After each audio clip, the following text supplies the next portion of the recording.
The rain was coming down hard that Thursday afternoon when Rachel checked her phone for the 5th time. Still no new messages. No lesson bookings. Nothing. She sat in her tiny apartment, staring at the stack of bills on her kitchen table, and felt that familiar knot form in her stomach. Rent was due in a week, and she was already short by $300. Rachel was a piano teacher, though calling herself that sometimes felt like a stretch. She'd graduated from one of the best music schools in the country 3 years ago, full of dreams and ambition. She'd imagined herself performing in concert halls, maybe teaching at a prestigious academy, living the life of a real musician. Instead, she was living in a one-bedroom apartment in Brooklyn where the radiator clanked all night in her upstairs. Neighbors seemed to be training for a marathon at 2 in the morning. Most days. She taught piano to kids who didn't really want to learn. Their parents paid her $25 an hour to sit in their living rooms while their children pecked at keyboards with zero enthusiasm. On weekends, she played background music at a hotel restaurant downtown. It's the kind of place where people talked loudly over your playing and never even glanced your way. And on Tuesday and Thursday nights, she worked the counter at a coffee shop near her apartment. Steaming milk and wiping down tables until 11, her student loans sat like a weight on her shoulders. $50,000. Every month, another payment came due, and every month, she juggled which bills to pay first. Sometimes she skipped meals to make the numbers work. Sometimes she walked an extra 30 minutes instead of taking the subway. These were the small sacrifices nobody told you about when you decided to follow your passion. She was about to close her laptop and give up on the day, when an email notification popped up on her screen. It was from her teaching website, the one she'd built herself using a free template. Someone wanted to book lessons. Rachel's heart lifted slightly as she clicked to read the message. The email was formal, almost old-fashioned in its tone. A man named Mr. Whitmore was looking for a piano teacher. He lived on the Upper East Side and wanted weekly lessons at his home. Rachel read through the message carefully. He was willing to pay $75 per hour, which was 3 times her normal rate. She read that part twice to make sure she wasn't misunderstanding. But there was something unusual about the request. Mr. Whitmore, he didn't want to learn multiple songs or work through a curriculum. He wanted to learn just one piece, Debussy's Clair de Lune. That was it. Nothing else. Just that single, beautiful composition that every piano student eventually encounters. Rachel found it strange. But she wasn't in a position to question a good opportunity. $75 an hour could change everything for her. That was money for rent, for groceries, for maybe even getting ahead on her loan payments. She replied to the email within 5 minutes, trying not to sound too eager, but making it clear she was available and interested. Mr. Whitmore responded the next morning. They scheduled the first lesson for the following Tuesday at 4 in the afternoon. He gave her an address on East 78th Street, which Rachel immediately looked up. The neighborhood was wealthy, the kind of area where people had doormen and townhouses instead of apartment buildings with broken buzzers. When Tuesday came, Rachel dressed more carefully than usual. She wore her best teaching outfit, a simple navy dress with a cardigan, and made sure her sheet music folder looked professional. She took the subway uptown, watching the neighborhoods change outside the window as she traveled from her working-class area into the realm of wealth and old money. The address led her to a beautiful brownstone with a black iron gate and stone steps leading to a dark green door. The building was 4 stories tall, with large windows that hinted at spacious rooms inside. Rachel stood on the sidewalk for a moment, suddenly feeling out of place. This was a different world from the cramped apartments and modest homes where she usually taught. She rang the doorbell and waited. After what felt like a long minute, the door opened slowly. An elderly man stood before her, dressed in a cardigan and pressed slacks despite being at home. He had to be in his 80s, with thin white hair, carefully combed, and kind eyes behind wire-rimmed glasses. His hand shook slightly as he held the door, but his smile was warm and genuine. "You must be Rachel," he said, his voice soft but clear. "Please come in. I'm so glad you could make it." Mr. Whitmore stepped aside and Rachel entered the townhouse. The interior took her breath away. The entrance hall had high ceilings with crown molding and a crystal chandelier that probably cost more than she made in a year. The walls were painted a soft cream color, and original artwork hung in elegant frames. Everything spoke of taste and money, though there was something faded about it all. As if the house's glory days were slightly behind it, Mr. Whitmore led her through the hallway, walking slowly but steadily. Rachel noticed photographs everywhere. On side tables, on the walls, clustered on a piano bench in the living room. Most of them featured a beautiful woman with dark hair and a bright smile. In some photos she was young, maybe in her 20s. In others she was older, with silver streaking through her hair, but that same radiant smile. "That's my wife, Catherine," Mr. Whitmore said, noticing Rachel's gaze. "She passed away 5 years ago." "I'm so sorry," Rachel said quietly. She didn't know what else to say. The grief in his voice was still fresh, even after 5 years. They entered a large parlor room with tall windows that let in the gray afternoon light. And there, sitting against the far wall, was the most beautiful piano Rachel had ever seen outside of a concert hall. It was a Steinway grand piano, the kind musicians dream about owning. The wood was a rich, dark color, polished to perfection. But what struck Rachel most was the thin layer of dust covering its surface. "I haven't touched it since Catherine died," Mr. Whitmore said, following her gaze. "She was the musician in our family. I was always too busy with work. Always told myself I'd learn someday, that we'd have time later." Paused, his eyes distant. "We never got that time." Rachel felt a lump form in her throat. She was beginning to understand why this man wanted to learn. It's only one song. Mr. Whitmore moved to the piano bench and sat down carefully. Rachel pulled up a chair beside him, setting down her folder of sheet music. His hands hovered over the keys, trembling slightly. She could see the arthritis in his knuckles, the way his fingers bent at odd angles. "I should tell you," he said, "I've never played a single note in my life. I don't know if these old hands can even learn, but I have to try." "We'll take it slow," Rachel assured him. "Everyone starts somewhere. Can I ask why Claire de Lune specifically?" Mr. Whitmore's eyes grew distant again, and a soft smile crossed his face. "Catherine played it on our first date. We were at a party in 1962, and someone had a piano. She sat down and played, and I swear time stopped. I knew right then I was going to marry her." He looked down at his trembling hands. "I promised her so many times I'd learn it. 53 years of marriage, and I never kept that promise. I kept saying tomorrow, next year, when I retire. And then she was gone." Rachel felt tears prick at her eyes. She blinked them back and opened her sheet music. "Then we'll make sure you learn it," she said firmly. "However long it takes." Mr. Whitmore looked at her with such gratitude that Rachel felt something shift inside her. This wasn't just another teaching job. This was something that mattered. Something real. She placed his right hand on the keys and showed him middle C. "Let's start here," she said gently, and so began their lessons, though neither of them knew yet just how much they would come to mean to each other. The weeks turned into months, and every Tuesday at 4 o'clock, Rachel climbed those stone steps to Mr. Whitmore's brownstone. What started as just another teaching job slowly became the highlight of her week. Something she actually looked forward to instead of just another item. Checked off her list, progress was slow. Mr. Whitmore's arthritis made every note a challenge.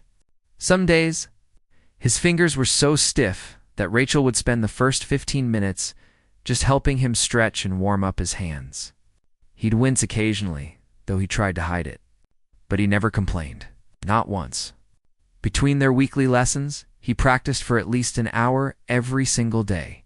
Rachel could tell because each week he'd improved just a little bit more. "I used to work 80-hour weeks," he told her one afternoon, his fingers resting on the keys. "I was an investment banker for 40 years. Made a lot of money. Built a successful career. Everyone said I was brilliant at what I did." He paused, staring at the dusty photographs scattered around the room. "But you know what? I can barely remember any of those deals now. What I remember is all the dinners I missed. All the concerts Catherine went to alone. All the Sunday mornings I spent in the office instead of with her." Rachel didn't know what to say to that. She just nodded and adjusted his hand position on the keys. showing him again how to curve his fingers properly. As the weeks passed, Rachel started noticing things about the house. The beautiful furniture was all there, but things were getting dusty. The plants by the window were dying. The refrigerator, when she glimpsed inside one day, held only a few items, some milk that might have been there too long, bread, and not much else. Mr. Whitmore always wore nice clothes, but they were starting to look a bit too big on him, as if he was losing weight. One Tuesday, Rachel arrived to find him looking particularly tired. His hands shook more than usual, and he seemed to have trouble concentrating on the lesson. After 30 minutes, she gently closed the sheet music. "Mr. Whitmore, when's the last time you had a proper meal?" He looked startled by the question. "Oh, I had some toast this morning." "I'm fine, really." "Toast isn't a meal," Rachel said firmly. "Do you mind if I look in your kitchen?" She didn't wait for an answer. The kitchen was as beautiful as the rest of the house, with marble countertops and expensive appliances. But the pantry was nearly empty. A few cans of soup, some crackers, tea bags. This man was living in $1 million home and barely eating. That evening, Rachel went home and cooked extra portions of the chicken and rice she was making for herself. The next Tuesday, she showed up with containers of homemade food. Mr. Whitmore protested at first. Said she didn't need to do that, but Rachel could see the gratitude in his eyes. The next week, she brought more. It became part of their routine. She'd arrive, they'd have their lesson. And then she'd heat up whatever she'd brought, and they'd eat together in his dining room. During those meals, Mr. Whitmore talked about his life, about Catherine and how they'd met at a college party in 1961. She was studying music. He was studying business. They were complete opposites, but somehow it worked. He described their wedding day, their honeymoon in Paris, the brownstone they'd bought together in 1970. "We always said we'd travel more when I retired," he said one evening, pushing rice around his plate. Italy, Spain, Greece, all the places Catherine wanted to see. "I retired at 65, and we finally had time. Then she got sick." His voice cracked slightly. "Pancreatic cancer. 6 months from diagnosis to the end, we never made it to Italy." Rachel reached across the table and squeezed his hand. She didn't have words for that kind of loss. What could she possibly say that would help? But she kept coming back. Every Tuesday. Sometimes she'd stay an extra hour, not charging him for the time. She'd help him with things around the house. Watering the plants. Bringing in the mail. Small things that had become difficult for him. She told herself she was just being kind, just being a decent human being. But the truth was, she'd grown to care about this lonely old man. One afternoon, about 4 months into their lessons, Rachel asked the question that had been on her mind. "Mr. Whitmore, do you have any family? Any children or relatives who visit?" His expression darkened for just a moment. "I have a nephew. My brother's son. Haven't seen him in about 3 years. He calls maybe twice a year, usually around Christmas and on my birthday. Always says he's too busy to visit." He shrugged, but Rachel could see the hurt in his eyes. "He's a lawyer in Manhattan. Very successful. Very busy." "What about friends?" Rachel asked gently. "Most of them are gone now," he said simply. "That's what happens when you get to be my age. And the ones who are still around, well, we lost touch over the years. I was always working. Catherine had friends from her music groups, but after she died, they kind of drifted away. I think I reminded them too much of what they'd lost to." Rachel's heart broke for him.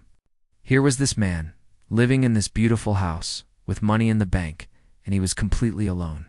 She thought about her own life, her tiny apartment, her struggles with bills. But at least she had friends. At least she had people who cared. She started staying longer after their lessons. 2 hours. Then 3. They'd talk about everything and nothing. He'd tell her stories about old New York, about what the city was like in the 1960s and 70s.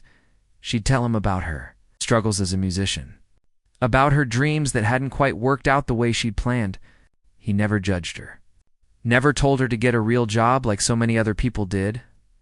"You know what I admire about you?" he said one day, completely out of the blue. You're still trying. You're still teaching? Still playing music? You haven't given up on your passion just because it's hard? I gave up to Isley on the things that mattered. Don't make my mistakes, Rachel. Some Tuesdays. If the weather was nice, Rachel would help him down the front steps, and they'd sit on the stoop together. Watching people walk by, Mr. Whitmore would point out how the neighborhood had changed. Where there used to be a bakery, now there was a boutique clothing store. Where there used to be a family-owned bookshop, now there was a bank. Everything changes, he'd say. That's the one constant. Everything changes. By month 5, Mr. Whitmore could play the opening passage of Clair de Lune with both hands. It wasn't perfect. His timing was off. Some notes were quieter than others because his fingers couldn't press down evenly. But it was recognizable. It was real music. The first time he made it through those opening measures without stopping, tears rolled down his cheeks. He didn't try to hide them or wipe them away. He just let them fall while his crooked fingers found the next notes. Rachel felt tears in her own eyes. She understood what this meant to him. This wasn't just about learning a song. This was about keeping a promise. This was about love that lasted beyond death. After that lesson, as Rachel was packing up her sheet music, Mr. Whitmore did something unexpected. He hugged her. A brief, gentle hug that smelled like old books and mint tea. "Thank you," he whispered. "Thank you for not giving up on me. Thank you for being here." Rachel hugged him back, this frail old man who'd somehow become so important to her. "I'll be here every Tuesday," she promised. "For as long as it takes." She meant it. This wasn't about the money anymore. It hadn't been about the money for a long time. She'd started coming because she needed the $75. She kept coming because Mr. Whitmore needed her. And maybe, though she wouldn't admit it yet, because she needed him too. Winter arrived in New York with its usual harshness. The trees along East 78th Street lost their leaves, and the wind cut through Rachel's coat as she made her way to Mr. Whitmore's house each Tuesday. 8 months had passed since their first lesson. 8 months of slow, steady progress. 8 months of friendship that had changed both of their lives in ways neither of them had expected. Mr. Whitmore could now play Clair de Lune from beginning to end. It wasn't the version you'd hear in a concert hall. Some parts were simplified because his arthritic hands couldn't manage the more complex passages. Some notes were held a bit too long because his fingers moved slower than they should. But it was beautiful in its own way. It was real. It was heartfelt. And that mattered more than technical perfection. Rachel had noticed that Mr. Whitmore seemed different lately. More focused. More determined. Sometimes during their lessons, he'd stop playing and just stare at Catherine's photograph on top of the piano, a faraway look in his eyes. Rachel would wait patiently, letting him have those moments. She understood grief well enough by now to know that it came in waves, even years later. One Tuesday in early December, Rachel arrived to find Mr. Whitmore waiting for her in the entrance hall. He was dressed differently than usual. Instead of his typical cardigan and slacks, he wore a full suit. A dark navy blue with a crisp white shirt and a burgundy tie. His shoes were polished to a shine. His thin white hair was combed carefully. He looked like he was about to attend something important. "Mr. Whitmore," Rachel said, confused. "Are we not having a lesson today? Do you have somewhere to be?" "We are having a lesson," he said with a small smile. "But not here. There's somewhere I need to go, and I'd like you to come with me. If you don't mind, that is." Rachel set down her bag. "Of course. Where are we going?" "I'll explain in the car. I've called for a taxi. It should be here any minute." Rachel's mind raced with possibilities. A doctor's appointment? A family event?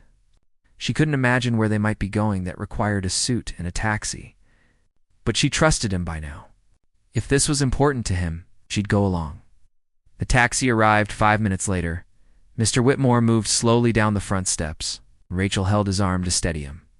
The December air was bitterly cold, and she could see his breath forming small clouds. They settled into the back seat, and Mr. Whitmore gave the driver an address that Rachel didn't recognize. As the taxi pulled away from the curb, Mr. Whitmore turned to her. "We're going to Woodlawn Cemetery." In the Bronx, Rachel felt her breath catch. She understood immediately.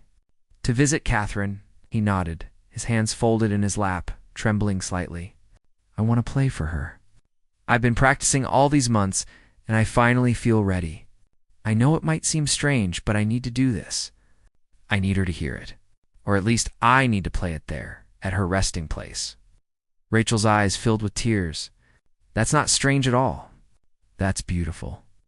They rode in silence for a while, watching the city pass by outside the windows. The taxi moved through Manhattan, then crossed into the Bronx. Rachel noticed Mr. Whitmore's hands were shaking more than usual. He kept rubbing them together, trying to warm them up or calm his nerves. She wasn't sure which. Are you nervous? She asked gently. Terrified, he admitted.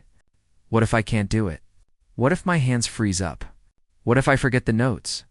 Rachel reached over and placed her hand on his. Then you start again. There's no pressure. No audience judging you. It's just you and Catherine. And wherever she is, she'll just be happy that you kept your promise. He squeezed her hand gratefully. I should have done this years ago. Decades ago. I wasted so much time. You're doing it now, Rachel said. That's what matters. The cemetery was enormous, with rolling hills and bare trees casting long shadows in the late afternoon light. The taxi dropped them off at the entrance, and Rachel realized they had a problem. The cemetery was huge, and Mr. Whitmore couldn't walk long distances. But he'd thought of that. From the taxi's trunk, he pulled out a small folding stool and a portable electronic keyboard, the kind that runs on batteries. I bought this last week, he said. I've been planning this for a while. Rachel helped him carry everything. The keyboard wasn't heavy, but the walk through the cemetery paths was long. Mr. Whitmore directed her, clearly having made this journey many times before. Left at the old oak tree, straight past the marble angel statue, right at the fork in the path. His breathing grew labored, and they had to stop twice for him to rest. Finally, they reached a simple granite headstone under a bare maple tree.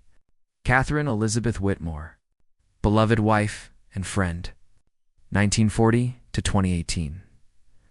The dates were carved clearly into the stone, along with a small etching of a piano at the bottom. Mr. Whitmore stood there for a long moment, just staring at the stone. Rachel stayed back a few steps, giving him privacy. She watched as he reached out and touched the top of the headstone, his fingers tracing Catherine's name. Hello, my darling, he said softly. I'm sorry it's been a few weeks since my last visit. The weather's been rough, and these old bones don't like the cold much anymore. He paused, as if listening for a response. But I came today because I have something for you. Something I should have given you 40 years ago. Rachel helped him set up the stool and the keyboard. Her own hands were shaking now. Not from the cold, but from the raw emotion of the moment. Mr. Whitmore sat down carefully, taking his time to adjust the stool's height. He flexed his fingers, trying to work some warmth into them. The cold wasn't helping his arthritis. He looked back at Rachel, standing a few feet behind him. Stay close, he said. Please. I need you here. Rachel moved closer, standing just behind his shoulder. She could see his hands hovering over the keys, trembling. She could see the tears already, forming in his eyes, and then he began to play. The opening notes of Clair de Lune drifted through the cold December air, soft, gentle, imperfect, but filled with more emotion than any professional performance Rachel had ever heard. Mr. Whitmore's arthritic fingers found each note slowly, carefully. Sometimes he hesitated. Sometimes a note came out quieter than it should have, but he kept going. Rachel stood behind him, tears streaming down her face. She didn't bother wiping them away. Around them, the cemetery was silent, except for the music. A few birds called in the distance. The wind rustled through the bare branches, but mostly, there was just the sound of an old man playing piano for his dead wife. Halfway through the piece, Mr. Whitmore's shoulders began to shake. He was crying, but his hands never stopped moving. The tears fell onto the keyboard, but still he played. Rachel could hear him whispering between phrases. I'm sorry. I'm so sorry it took me this long. I love you. I've always loved you. When he reached the final notes, his hands were shaking so badly, Rachel thought he might not be able to finish, but somehow he found the strength. The last chord hung in the air, then faded away into silence. Mr. Whitmore sat there for a moment, his hand still on the keys, his head bowed. Then he spoke to the headstone, his voice breaking. "There it is, Catherine, our song. I finally learned our song. I kept my promise. I know I'm 50 years late, but I kept it." Rachel couldn't hold back anymore. She stepped forward and put her arms around the old man's shoulders, and he leaned back into her embrace. They stayed like that for several minutes, both crying, both understanding that something profound had just happened. When Mr. Whitmore finally stood up, he looked lighter somehow, as if a weight he'd been carrying for 5 years had finally been lifted. The walk back to the cemetery entrance was slow, but he seemed steadier. More at peace, in the taxi ride home, he held Rachel's hand. "Thank you," he said quietly. "Thank you for making this possible. Thank you for being patient with these old hands. Thank you for being here today. Wouldn't have missed it," Rachel said. And she meant it with every part of her heart. As the taxi pulled up to his brownstone, snow began to fall. Soft, gentle flakes that caught in the streetlights. Mr. Whitmore looked up at the sky and smiled. She always loved the first snow of winter, he said. Rachel helped him up the steps to his front door. Before going inside, he turned to her one more time. "The same time next week?" he asked. "Same time next week," Rachel confirmed. She watched him go inside, then started her long journey back to Brooklyn. Her phone buzzed with a text from the coffee shop asking if she could cover an extra shift. Normally, she would have said yes. She always said yes because she needed the money. But tonight, she texted back that she couldn't. Tonight, she needed to go home and sit with what she'd just witnessed. Some moments were too important to rush past. As the subway carried her home through the dark tunnels under the city, Rachel realized something. She'd spent so many years chasing success, chasing stability, chasing some idea of what her life should look like. But maybe the most important things weren't the big dreams or the prestigious career. Maybe they were these small moments. An old man keeping a promise to his wife, a friendship that had formed in the most unexpected way, the privilege of witnessing real, honest love. She fell asleep that night, thinking about Mr. Whitmore playing piano in the snow. And for the first time in years, she felt like her life had real meaning. The Tuesday after their visit to the cemetery, Rachel climbed the familiar stone steps to Mr. Whitmore's brownstone with a lighter heart than usual. Something had shifted between them during that snowy afternoon at Catherine's grave. They'd shared something profound, something that went beyond teacher and student, beyond even friendship. It was the kind of bond that forms when you witness someone's most vulnerable moment and hold space for their grief. She rang the doorbell and waited. Usually, Mr. Whitmore answered within a minute or two. Today, there was nothing. Rachel rang again, pressing her ear to the door. Silence. A cold feeling settled in her stomach. She pulled out her phone and called his number. Inside the house, she could hear the phone ringing. Once, twice, 3 times. Then voicemail. Rachel's heart started to race. She tried the door handle, knowing it would be locked, and it was. She called again. Still nothing. For 10 minutes, she stood on that stoop, calling and ringing the bell, her anxiety growing with each passing second. Finally, she did something she never thought she'd do. She called 911. Her voice shook as she explained the situation to the dispatcher. An elderly man who lived alone wasn't answering his door. Yes, she knew him well. No, this wasn't normal. Yes, she was worried about his health. The paramedics arrived within 15 minutes, followed by a police officer who helped them get inside. Rachel waited on the sidewalk, her arms wrapped around herself against the December cold, watching as they entered the house. The minutes felt like hours. When the paramedic finally came back out, his face told Rachel everything she needed to know before he even spoke. "I'm sorry," he said gently. "He's gone. It looks like he passed peacefully in his sleep, probably sometime last night. There's no signs of distress or struggle.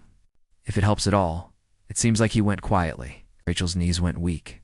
The paramedic reached out to steady her, guiding her to sit on the steps. She couldn't breathe properly, couldn't think. Just last week, they'd been at the cemetery together. He'd played piano in the snow. He'd seemed tired but happy. At peace. How could he be gone? "Are you family?" the police officer asked, approaching with a notepad. "No," Rachel managed to say. "I was his piano teacher. His friend. I came every Tuesday." Her voice cracked. "Every Tuesday? For almost 9 months?" The officer wrote something down. "Is there family we should contact?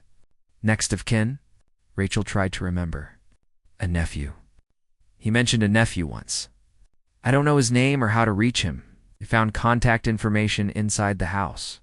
The nephew's number was listed on a paper by the telephone, along with the name and number of Mr. Whitmore's lawyer, a man named Mr. Chen. The police said they'd handle the notifications. They asked Rachel a few more questions, then told her she should go home. There was nothing more she could do here. But Rachel couldn't leave. Not yet. She sat on those stone steps for another hour. Even after the paramedics had taken Mr. Whitmore's body away, even after the police had locked up the house, she sat there and cried for the kind old man who'd just wanted to learn one song for his wife, who'd been so alone until she'd stumbled into his life, who'd become one of the most important people in her world, without her even realizing it was happening. When she finally went home, her apartment felt emptier than ever. She lay in bed staring at the ceiling, thinking about all their conversations, all the meals they'd shared, the way his face lit up when he finally mastered a difficult passage, the tears in his eyes as he played at Catherine's grave. The funeral was small. Rachel learned about it from Mr. Chen, the lawyer, who'd tracked down her number and called to invite her. It was held at a funeral home in Manhattan on a gray Saturday morning. Rachel wore the only black dress she owned and arrived early, expecting a crowd. There wasn't one. When the service started, only 7 people sat in the rows of chairs. Rachel, Mr. Chen, 3 elderly people who introduced themselves as former colleagues of Mr. Whitmore's, a woman from the building's management company, and the nephew, a man in his 40s wearing an expensive suit and an impatient expression. Checking his phone throughout the entire service, 7 people. That's all who came to say goodbye to a man who'd lived 82 years. Rachel felt anger rising in her chest. Where were all the people whose lives he'd touched? Where were the clients he'd helped during his 40 years as a banker? Where were the neighbors? Where was this nephew during the last year of his uncle's life? After the service, as people filed out, the nephew approached Rachel. He looked her up and down with cold eyes. "Oh, you're the piano teacher," he said.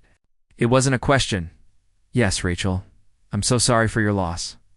He didn't thank her for the condolence. "How long were you coming to see my uncle?" "About 9 months. Every Tuesday." Something flickered across his face. Suspicion? Anger? "And he paid you for these lessons?" Rachel felt her spine stiffen. She didn't like his tone. "Yes. He hired me to teach him piano." "I'm sure he did," the nephew said, his voice dripping with something that made Rachel's stomach turn. "We'll be in touch." Then he walked away, leaving Rachel standing there feeling dirty somehow, though she'd done nothing wrong. Mr. Chen found her a few minutes later. "Don't mind him," the lawyer said quietly. "He's upset because he hadn't seen his uncle in 3 years and now feels guilty. People sometimes express guilt as anger." "He thinks I did something wrong," Rachel said. I could hear it in his voice. Mr. Chen adjusted his glasses. "Rachel, I need you to come to my office next week. Tuesday, if possible.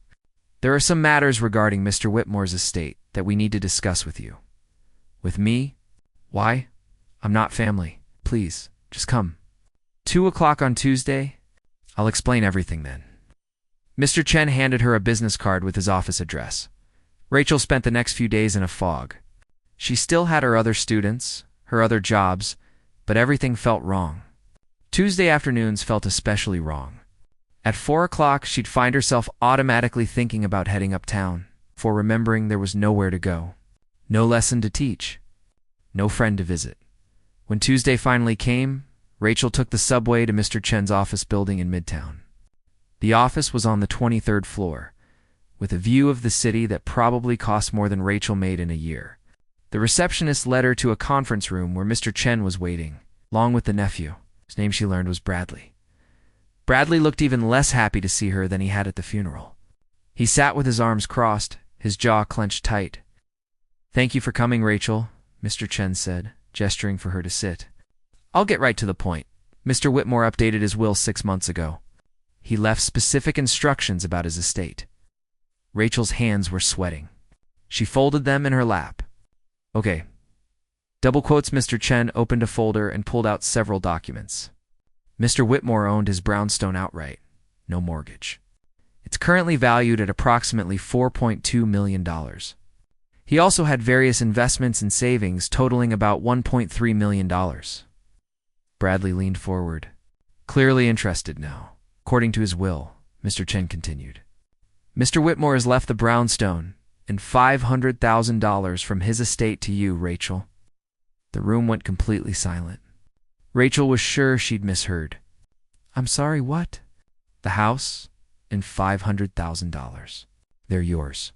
The remainder of the estate goes to Mr. Bradley Whitmore, along with his uncle's personal effects and other assets. Rachel couldn't process the words. They didn't make sense. People didn't leave houses worth millions of dollars to their piano teachers. This had to be a mistake. Bradley exploded. This is ridiculous. She manipulated him. An old man with obvious cognitive decline, and she took advantage of him? He stood up, his face red. I'm contesting this. There's no way this will hold up in court. Mr. Chen remained calm. Mr. Whitmore underwent a full cognitive assessment by a board-certified psychiatrist 6 months ago, specifically in anticipation of this reaction. The assessment confirms he was of completely sound mind. He made this decision freely and clearly. The will is ironclad. She's a gold digger. Bradley shouted, pointing at Rachel. She found a lonely old man and manipulated him into changing his will. Rachel finally found her voice. I didn't know anything about this. I never asked him for anything. I just taught him piano, right? Bradley sneered. And I'm supposed to believe you were teaching him out of the goodness of your heart? That you never once thought about his money? I didn't. Rachel's voice rose. I cared about him. He was my friend. Where were you? Where were you for the last 3 years while he was alone in that house? I came every Tuesday. Every single Tuesday. I brought him food. I talked with him. I was there when he had no one else. That's enough, Mr. Chen said firmly. Bradley, you're entitled to contest the will if you choose, but I'm telling you now that you won't succeed. The documentation is thorough. Rachel, I understand this is a shock. You don't have to make any decisions today. Take some time to process. Bradley stormed out of the conference room, slamming the door behind him. Rachel sat frozen, her mind spinning. None of this felt real. It couldn't be real, mister. Chen pulled out another envelope.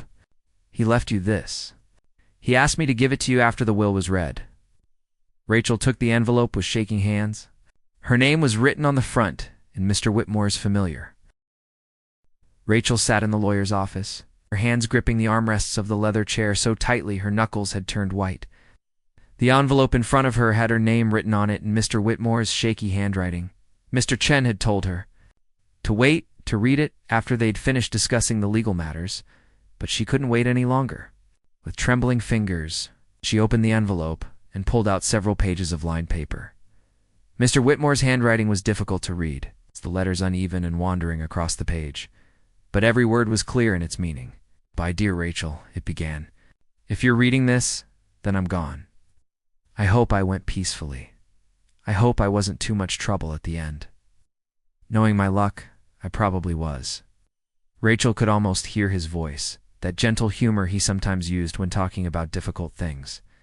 I need you to understand why I've done what I've done. My nephew will be angry.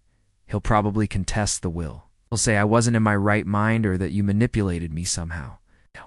But the truth is simple, and I want you to know it before anyone tries to confuse things. Rachel's eyes blurred with tears, but she kept reading. For the last year of my life, you were the only person who treated me like I mattered. You came every Tuesday, rain or shine. You brought me food when you barely had enough for yourself. You stayed late and talked with me when you could have been working another job, making more money. You never asked me about my bank account or my property. You never asked for anything except to hear my old stories and make sure I'd eaten lunch. Do you know how rare that is? You know how many people in my life disappeared after Catherine died? Friends I'd known for 30 years stopped calling. My nephew visited once after the funeral and then nothing for years. But you, a young woman who was struggling herself, you showed up. Week after week, you gave me a reason to wake up on Tuesdays. Gave me purpose. Rachel had to stop reading. She pressed the letter against her chest and let herself cry. Mr. Chen pushed a box of tissues across his desk without saying a word. After a moment, she continued reading. It dumped. The thing is, Rachel, I don't need this house anymore. I don't need the money sitting in my accounts. What am I going to do with it? I'm 82 years old with a bad heart and worse knees. Catherine and I bought this house in 1970. We filled it with love and music and life. After she died, it became a museum, a place where I wandered around looking at memories. But when you started coming, the house felt alive again. I could hear music again. I could hear laughter. Catherine would have loved you. She would have loved your kindness, your dedication, your refusal to give up on an old man who could barely play 3 notes in a row. She believed that people who made music were special souls, that they understood something about beauty and emotion that other people missed. She was right about that. She was right about most things. So here's what I want you to do with the house. I want you to use the front parlor, where the Steinway is, as a teaching studio. It's not for students who can afford $75 an hour. For kids who can't afford anything at all. For children whose families are struggling just like you were struggling. Give them what music gave Catherine. Give them beauty and purpose and a way to express all the feelings they might not have words for. Rachel's hands were shaking so badly she could barely hold the pages. You might think this is too much. You might think you don't deserve it, but that's exactly why you do deserve it. The people who deserve good things are usually the ones who think they don't. You never expected anything from me. You never wanted anything except to help an old man learn one song for his wife. That's the kind of person who should inherit something worth having. Use the money wisely. Fix up the house. Make it beautiful again. Fill it with students and music and life. And every once in a while, maybe on a Tuesday afternoon, play Claire de Lune and think of me and Catherine. Think of 2 people who loved each other but didn't appreciate time until it was gone. Don't make our mistakes, Rachel. Don't wait to do the things that matter. Thank you for the last year. Thank you for giving this old man a purpose. Thank you for helping me keep my promise. You'll never know how much that meant. With all my gratitude and affection, Henry Whitmore. Rachel finished reading and sat in silence. Henry. In all those months, she'd never called him by his first name. He'd always been Mr. Whitmore, formal, respectful. But here in his final letter, he'd signed his first name, as if they'd finally become equals. As if she'd earned the right to know him as Henry, not just as the old man she taught piano. Mr. Chen gave her a few minutes to compose herself, then spoke gently. There's one more thing. Mr. Whitmore set up the trust fund with specific instructions. $500,000 to be used for running the music academy. Utilities, maintenance, instruments, supplies.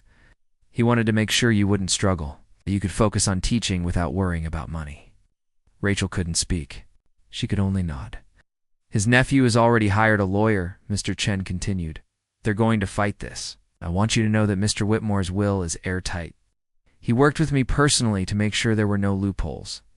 He had a full cognitive assessment done 6 months ago to prove he was of sound mind. He documented everything. This was his choice, made freely and clearly. No court will overturn it. Why would his nephew do this? Rachel finally managed to ask. I never even met him, Mr. Chen sighed. Because he expected to inherit everything. Because he saw dollar signs, not an uncle who needed companionship. Mr. Whitmore knew this would happen. That's why he was so thorough with the legal documentation. Rachel left the lawyer's office in a daze. The city moved around her as it always did, indifferent to the life-changing moments happening to individuals on random Tuesday afternoons. She walked 4 blocks without really seeing where she was going, eventually finding herself on a bench in Central Park. She thought about everything that had led to this moment. The desperate email she'd sent, responding to a teaching request. The strange assignment to teach only one song. The slow friendship that had developed between a struggling musician and a lonely old man. None of it had been planned. None of it had been calculated. She'd simply shown up and cared about another human being. Her phone buzzed. A text from the coffee shop, asking about her schedule for next week. Rachel stared at it for a long moment, then typed out her resignation. She'd give them 2 weeks' notice, but she was done steaming milk and wiping down tables until midnight. That part of her life was over. Over the next few weeks, Rachel threw herself into planning. She met with contractors about renovating the brownstone's front parlor into a proper teaching studio. She researched nonprofit status for the music academy. She reached out to schools in low-income neighborhoods offering free piano lessons to interested students. The response was overwhelming. True to Mr. Chen's word, the nephew's lawsuit went nowhere. The judge reviewed the documentation and dismissed the case within a month. Rachel never met him, and she was grateful for that. She didn't need that kind of negativity in her life. 3 months after Mr. Whitmore's death, the Catherine and Henry Whitmore Music Academy opened its doors. Rachel had hung a large photograph of the couple in the entrance hall, the one from their wedding day where they were both young and radiant and full of hope. Below it, a small plaque read, "In memory of 2 people who understood that love and music make life worth living." Oh. The Steinway in the front parlor was no longer dusty. Every day it filled the house with music as student after student learned to play. Some were naturally talented. Others struggled just like Henry had struggled. Rachel was patient with all of them, remembering how patient she'd had to be with arthritic hands that trembled over the keys. She lived on the top floor of the brownstone now, in what had once been the guest rooms. Her tiny Brooklyn apartment was a memory. So were the student loans, paid off in full with money from the trust fund. She still had to pinch herself sometimes. Waking up in a beautiful bedroom instead of on a lumpy mattress that sagged in the middle. But the thing that made her happiest wasn't the financial security or the beautiful house. It was the music. The sound of children learning, practicing, slowly improving. The joy on a 10-year-old's face when they finally mastered a difficult passage. The pride in a parent's eyes when their child performed at a recital. Every Tuesday at 4 o'clock. Rachel sat at the Steinway and played Claire de Lune. The students knew not to interrupt during this time. It was her moment to remember. To honor the promise that had been kept and the friendship that had changed everything. Sometimes, when the afternoon light came through the windows at just the right angle, Rachel could almost feel Mr. Whitmore standing behind her, listening. Could almost hear Catherine's spirit in the music. Happy that her piano was being played again, that her home was filled with life again. Rachel had started this journey desperate and struggling, responding to a teaching request because she needed $75. She'd ended it with a home, a purpose, and a legacy that would touch hundreds of lives. But more than that, she'd learned something Henry had tried to teach her all along. The things that matter most in life aren't the things you can put on a resume or measure in a bank account.